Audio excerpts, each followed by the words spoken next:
대통령이 당선인 시절에 용산 이전을 설명하면서 496억이면 충분하고 시민의 재산권을 침해한다든가 여러 가지 시민을 규제하는 추가 규제가 없다라고 얘기했습니다. 알고 계시죠? 네, 그렇게 말씀하시는 것으로 알고 있습니다. 그런데 496억에서 지금 예산은 눈덩이처럼 커지고 있습니다. 현재까지 한 300억 정도 추가되고 쓰이고 있습니다. 어떤 분야에 쓰이는지 아십니까? 저는 관저 리모델링 쪽에도 조금 비용을 쓰신 것으로 그렇게 알고 있습니다. 국방부 여러 군데 흩어놓은 거 다시 모으는데 193억이 들고 경찰청에서 경호하는 경찰들의 건물을 리모델링하고 이사하는 데 썼어요. 이런 예산이 300억 이상 들어가고 있습니다. 합참청사 이전하려고 하고 있죠? 글쎄요, 아직 확정이 된 것은 아니라고 알고 있고요. 지금 말씀하신 300억쯤 더 들었다는 그거는 각 부처들이 자체 판단에 따라서 부대 비용으로서 된 것이죠. 부대 비용도 정확히 얘기하세요. 대통령실이 이전 안 했다면 그 예산 들었습니까? 안 들었습니까? 글쎄요. 그 대통령께서 꼭 가셨기 때문에 청사 대통령실 이전했기 때문에 드는 예산입니다. 손으로 왜 하늘을 가립니까? 하늘을 가릴 만큼 그렇게 중차대한 합참 이전할 때 예산 얼마로 지금 추계하고 있습니까? 글쎄요, 한 2천 몇백억 드는 것으로 그렇게 알고 있습니다. 지난번 대정부 지를 때 국무총리님은 2,980억 건물 든다고 얘기했어요. 기억하시죠? 네, 정확한 숫자는 지금 여기 없어서 제가 기억을 거기다가 합참 공간 새로 지어야 되고 최소한의 아파트 새로 지어야 되고 합참 지원하는 부대 막사 지어야 됩니다. 그거 다 합하면 5천억 이상 추계가 돼요. 제가 추계해 보니까. 그러나 청와대가 또 국민들에게 반환됨으로써 200만 명 가까운 분들이 거기를 방문하면서 즐거움을 느끼고 또 그 주위의 상권에 그만큼 또 사업이 잘 되게 하고 그러한 부수적인 효과도 같이 좀 봐주셨으면 총리님, 좋겠습니다. 동문서답 하지 마십시오. 지금 대정부 질문이잖아요. 제가 질문하는 거, 국민을 대표 질문하는데 주로 포커스를 맞추어서 답해주면 안 됩니까? 네, 그렇게 하겠습니다. 영빈관 예산 878억 반영했다가 취소했죠. 네, 대통령께서 취소하셨습니다. 내년쯤 여론이 도와지면은 또 소요 제기하겠죠. 그거는 국회에서도 좀 참여를 좀 하셔서 의견을 좀 주실 수 있는 상황이기도 하다 이렇게 생각합니다. 왜냐하면 이 영빈관은 과거처럼 대통령 혼자 쓰는 것이 아니고 필요하면 국회의장님의 행사에도 같이 좀 쓰는 것이 좋겠다라는 게 정부의 생각이기 때문에 그런 문제에 대해서 국회에서도 좀 의견을 구하는 그런 절차가 있지 않을까 싶습니다. 그러니까 앞으로 여건이 좋아지면 또 소요 제기한다는 얘기 아닙니까? 필요성은 있을지 모르죠. 그러나 대통령께서는 그런 여러 정부의 하나의 그런 건물로서 모두가 같이 공유하고 쓰는 것에 대한 그런 좀 좋은 하나의 취지가 국민한테 충분히 좀 납득이 되지는 못했다 하면서 이거를 일단 취소를 하셨습니다. 외교부 장관 공간을 뺏어서 간저로 쓰니까 외교부 장관 공간 지금 어디 쓰고 있습니까? 과거 외교부 장관 공간이 아니라 지금 외교부 장관이 지금 박진 외교부 장관 어디 쓰고 있습니까? 간접 뺏겼잖아요. 네, 제가 알기로는 과거에 청와대 비서실장이 쓰던 집이 아닌가 그렇게 생각하고. 청와대 비서실장 쓰는데 리모델링 해서 들어갔잖아요. 얼마 리모델링 비용 얼마입니까? 그건 외교부 예산으로 한 것이기 때문에. 얼마 들었죠? 제가 개인적으로 정확히 알고 있죠. 3억 들었어요. 네. 그런데 거기는 만찬장이 없어요. 그래서 그 바로 앞에 안가를 지금 리모델링하고 증축 예산으로 21억 소요 올린 거 알고 계십니까? 제가 그 외교부 예산에 대해서는 잘 모르고 있습니다. 다만 저는 외교부 장관한테 그러한 일들이 단기적으로 필요하다면 그 삼청동에 있는 그 총리가 지금 쓰고 있는 거기에 펑션 건물을 좀 쓰도록 하는 게 어떠냐라고 제가 얘기한 적은 있습니다. 국무총리님, 지금 청와대 이전해서 대통령실 이전에 따른 비용을 국민적 관심사예요. 이런 것들은 다른 예산 다 기억은 못 하실 거예요. 그렇지만 국민적인 관심사는 국무총리님이 체크를 하시고 국민들에게 알려줘야 되지 않습니까? 앞으로 챙기도록 하겠습니다. 미군 잔류기지 3만 평 미래 만들게 돼 있죠. 대통령실 바로 옆에. 네, 그렇게 알고 있습니다. 거기 만드는데 예산 얼마 들어갑니까? 저는 뭐 정확한 예산은 대략 1100, 없습니다. 한 90억 정도 들어간다 해요.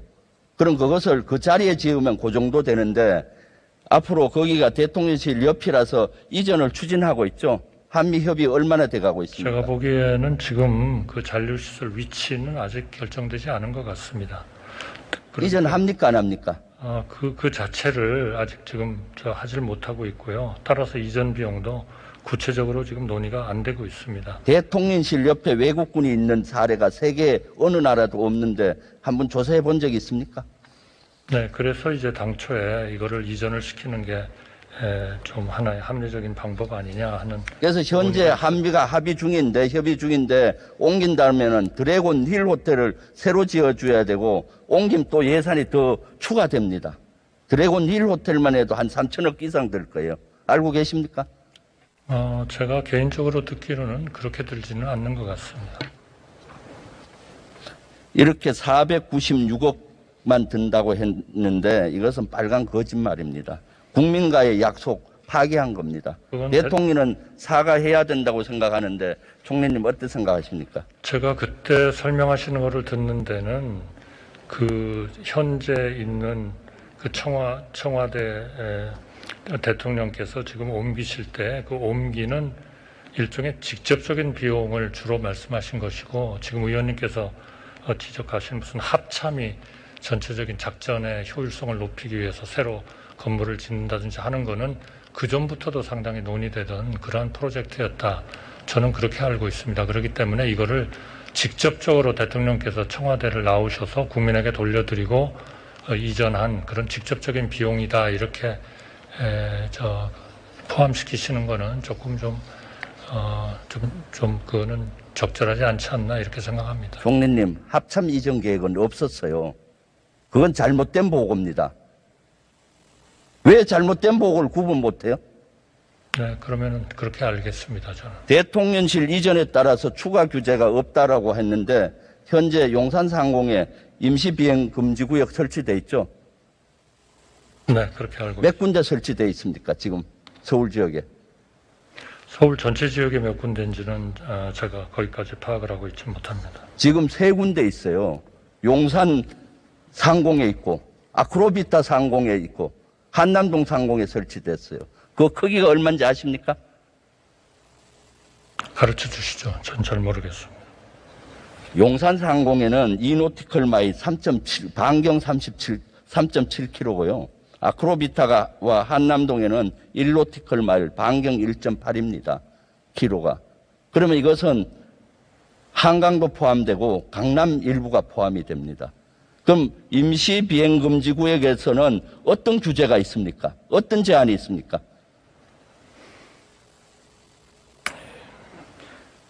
임시 지역에서는 뭐 드론 같은 거 뭐 이런 것들을 날리지도 못하고 뭐 그렇게 되겠죠. 아마. 모든 비행체는 금지돼 있죠. 허락받지 않으면은. 네, 드론, 네, 그런 헬기, 비행기. 예, 당연하리라고 생각합니다. 이거 다 규제입니다. 한남동 간저 울타리 경계를 군의하도록 돼 있죠, 지금.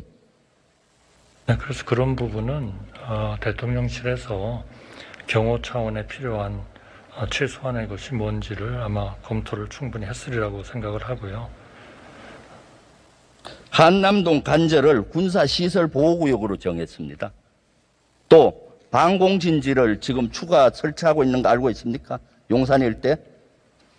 의원님, 그런 부분에 대해서는 국방부 장관으로 하여금 답변을 드리면 어떻겠습니까? 제가 그렇게 아주 이것은 국가 안위, 대통령의 안위와 중요하기 때문에 국무총리가 알아야 됩니다. 국방부 장관도 당연히 알아야 되는 일일 테니까요. 국방부 장관으로 하여금 제가 답변 드리는 거를 지금 허용해 이것은 주십시오. 시민의 재산권과 안전과 관계되고 대통령의 안위와 관계되는 거죠. 방공진지가 일부는 민간 빌딩, 상공에 설치하고 있어요. 그러면은 방공진지가 설치되면은 앞에 사격을 하는 제한되는 건물을 못 짓게 돼 있습니다. 강범위한 작전선 통제를 받게 돼 있어서 시민들의 재산권 피해 이런 것들이 불을 보듯이 뻔하게 되는데 추가 규제가 없다라고 한 얘기 자체도 빨간 거짓말입니다. 이거 사과해야 되지 않습니까? 제가 우리 장군으로서 군에서 아주 혁혁한 그러한 그 기여를 하신 의원님만큼 제가 잘 알지를 못해서 죄송합니다. 월지 연습 때 뭐 하셨어요? 이런 거 확인 안 하고? 월지 연습은 행정부에 대한 연습이었죠. 행정부의 군사 연습도 연습은 아니죠. 이 지역에서 테러가 일어날 수 있는 것이죠. 이것만이 아닙니다. 시민 불편을 많이 초래하고 있죠. 지금 관제와 집무실이 분리되다 보니까 그 지역의 교통권과 통신권이 제한되고 있습니다. 장병의 고통은 말이 아닙니다. 한남동 관제에 군이 경계합니다. 55 경비단이 경계하는데 기존에 있던 막사가 규모가 적어요. 그래서 다 수용이 안 돼서 컨테이너 막사를 일부 인원은 써야 됩니다. 알고 계십니까?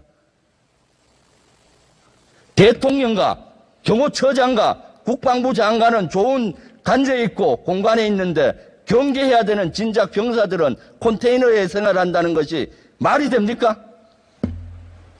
그런데 그 예산 추가됐습니까? 병사 컨테이너 막사 증축하는 것?